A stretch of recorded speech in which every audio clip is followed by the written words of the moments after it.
Bismillahirrahmanirrahim. Allahumma salli ala Muhammadin wa ala ali Muhammad. I'm a graduate of University of London. My path was a bit of a zigzag because I was basically a student of science. And I did my civil engineering from the University of Peshawar. It was, I think, one of the best decisions which I took in my life.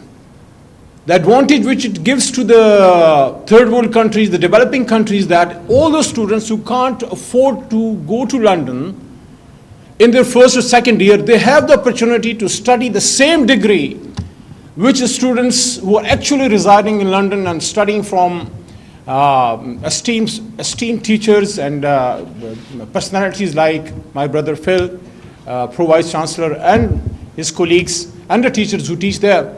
So in studying in Pakistan, living in Pakistan, and getting the same degree with which you can practice then in all the Commonwealth countries, it's a great opportunity. I really enjoyed studying University of London Law. Many of my colleagues were 5 or 6 or 7 years younger than me. I was a Lala of the university. So I would humbly submit before His Excellency, Pro-Vice Chancellor Sahab, that if the University of London can, if they can start sort of a scholarship for the top students who can perform best in the first year, and they can give them scholarship for the second and third year. And if somebody wants to opt out for bar, then if they can be supported there, some sort of a scholarship, it can give an opportunity to the middle and lower middle class students. I'm a middle class student. So it can give the opportunity to the middle and lower middle class students to study at par with those people who are, sorry to say, but sort of belonging to the elite class. So knowledge should not be restricted to the elite class only, because everybody in Pakistan can't go to London and can't afford even University of London studies.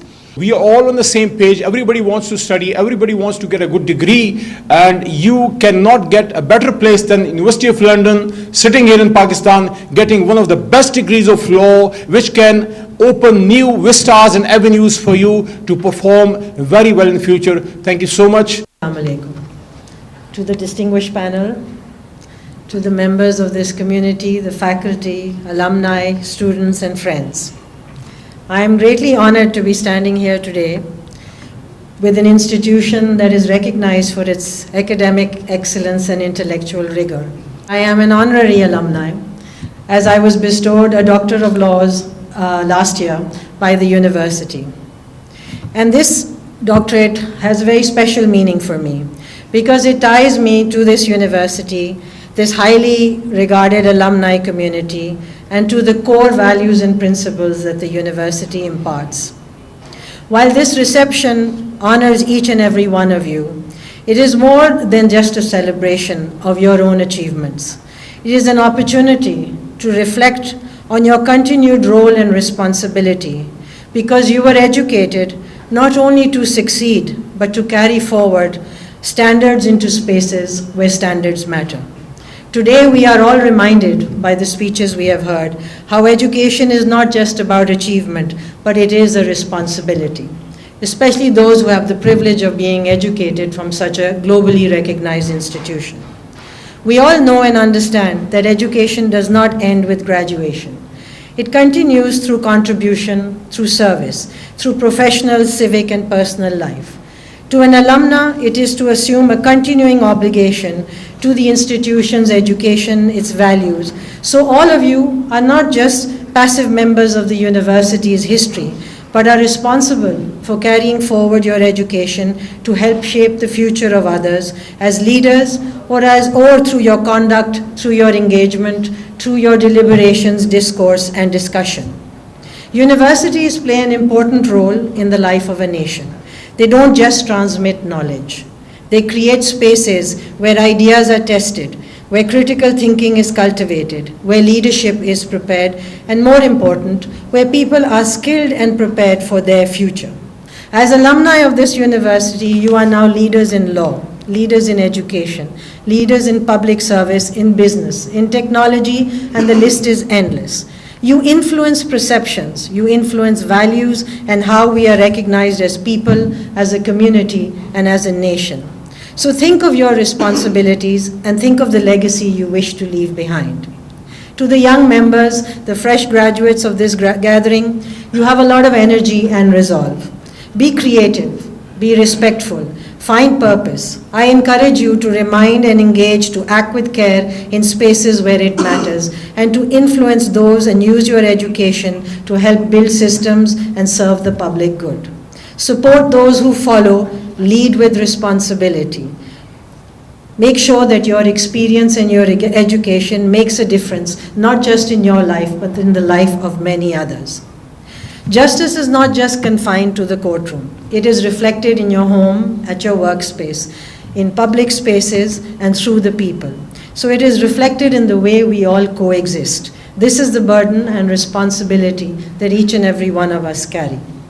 At a time when the change is rapid and there are complex challenges, your contribution is necessary and relevant.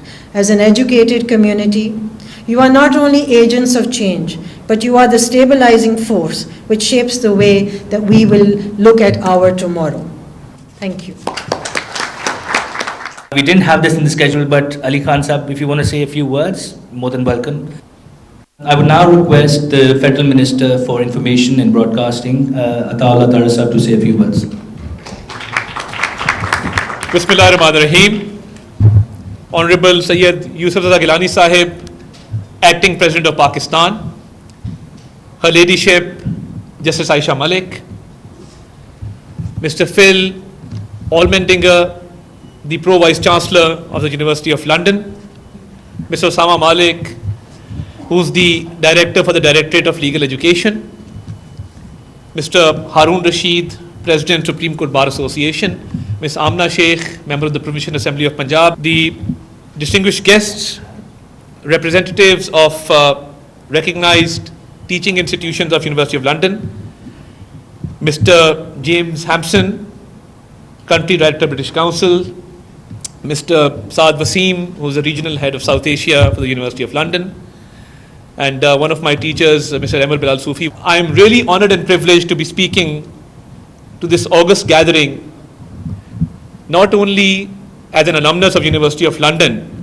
but over the years I've also been self-appointed honorary brand ambassador for the University of London. So I would like to express my heartfelt gratitude for always giving me this opportunity to speak at such gatherings. And thank you for your commitment to the field of education in Pakistan and this journey of University of London, which spans over decades, has only grown over the years. And I would like to pay my compliments to your entire team for not only promoting education in Pakistan, but for also innovating and for bringing in new modules. Last time we were here, Introduction to Pakistani Law was introduced as a module in the LLB course. And as we just spoke about technology, I think this is a hallmark of University of London, that we have seen great improvements and innovations over the years.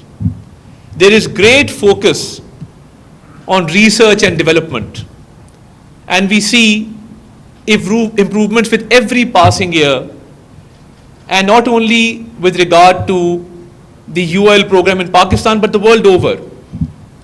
We were very fortunate that when I was studying as a law student, we had a very distinguished faculty. The teaching centers in Pakistan matter a lot because they are your ambassadors, they are your representatives in Pakistan. So it's very, very important because the coursework is there. There is a lot of focus on research and development. There's a lot of focus on imparting education. So the faculty also matters, and one must focus on the faculty. And I stand here before you as a proud alumni because this degree from the University of London not only helped me enhance my capabilities, but in the different profession that I've been, from a lawyer to a civil servant to a minister now, it has greatly helped me in serving my people and serving my country and serving my community in Pakistan. So I remain grateful And I assure you on behalf of the government of Pakistan that whatever we can do to promote these programs further, we are at your beck and call. And a lot of work is already being done by the Pakistan Bar Council, by the British Council, and also by the government of Punjab, the government of Pakistan. We really need to do some hand-holding of the local institutions as well in order to improve the quality of education in Pakistan. And you've set some very high standards which are very hard to meet. But I think there should be an outreach program which you're working on already. And you would always find us one step ahead in promoting these programs. And it's been a very short stay for you, Phil, in Pakistan. And I hope that you will be able to come again with more time on your hands so you can witness what Pakistan is actually about. Because seeing is believing, and being in Islamabad, surrounded by the serene beauty of the Magala Hills, I think it's one of the best capitals that you would ever visit. So next time when you come to Pakistan, I would encourage you to visit other cities and see the resilience of our people and see the culture and traditions that we hold so dear. And at the end, I would not take much time. I remain at your disposal for any service that I can provide to my alma mater, the University of London, which has a tradition and a history of centuries. And thank you very much